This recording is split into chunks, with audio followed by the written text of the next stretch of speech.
بسم اللہ الرحمن الرحیم کنتم خیر امت اخرجت للناس تأمرون بالمعروف وتنہون عن المنکر۔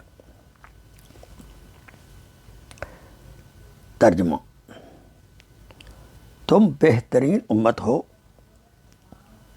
کیونکہ تمام کائنات کے لیے، جن و انس کے لیے بالخصوص بھلائی پھیلانے اور برائی سے روکنے کے لیے پیدا کی گئی ہو۔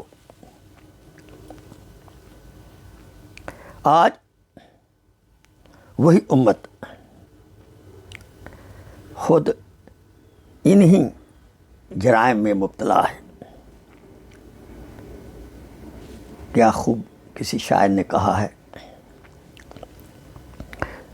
اے مسلمان، تو نہیں ہے اس جہاں میں منہ چھپانے کے لیے، تو نمونہ بن کے آیا ہے زمانے کے لیے۔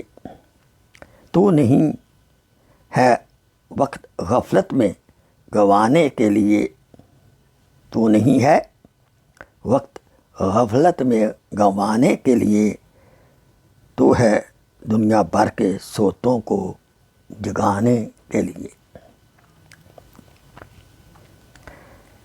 ارشاد فرمایا کہ بے پردگی کے مفاسد، نقصانات کو اہل فتاویٰ سے پوچھیے۔ واقعہ یوں ہے، ایک عورت نے خط لکھا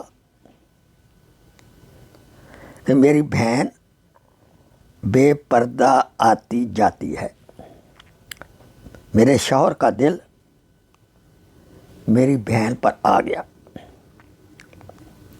اور نتیجتاً مجھے بھنگل کی طرح ذلیل کرنا شروع کر دیا۔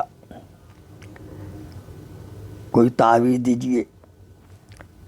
بعض لوگ دل صاف اور نظر پاک، نظر صاف اور دل پاک کا بہانہ کرتے ہیں اور بد نگاہی کرتے رہتے ہیں۔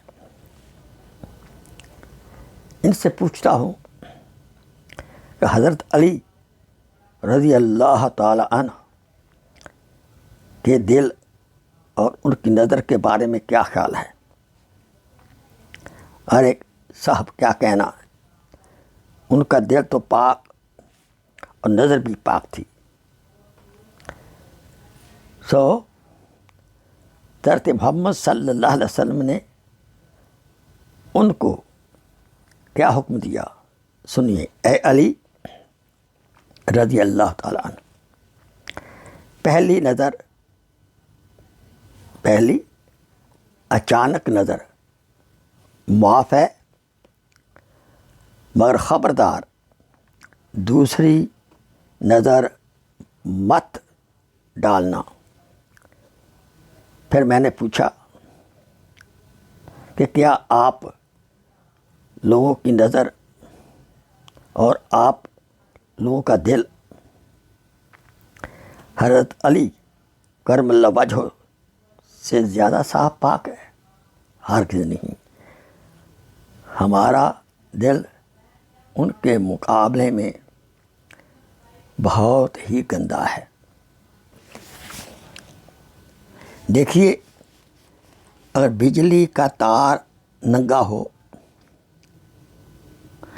اور پاور ہاؤس سے بجلی نہ آ رہی ہو تو پھر بھی عقل مند لوگ اسے نہیں چھوتے۔ وہ کہتے ہیں، ارے بھائی، پاور ہاؤس سے بجلی آنے میں دیر نہیں لگتی، معلوم ہے کب آ جائے گی۔ بس یہی حال نظر کا ہے۔ ابھی تو نظر پاک ہے، مگر اسی نامحرم سے جس سے نظر ابھی پاک ہے، ذرا تنہائی تو ہو، یہ ناپاک ہونے میں ایک سیکنڈ بھی نہیں لگتا۔ جنہوں نے اپنے نفس پر بھروسہ کیا، عمر بھر کا تقوی اور دین ذرا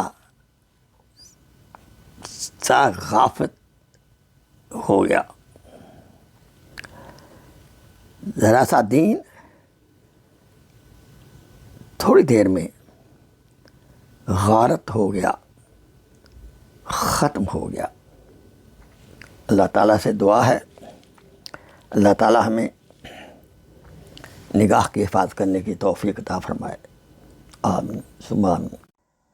please share this video as a صدقہ جاریہ۔ جزاک اللہ خیر۔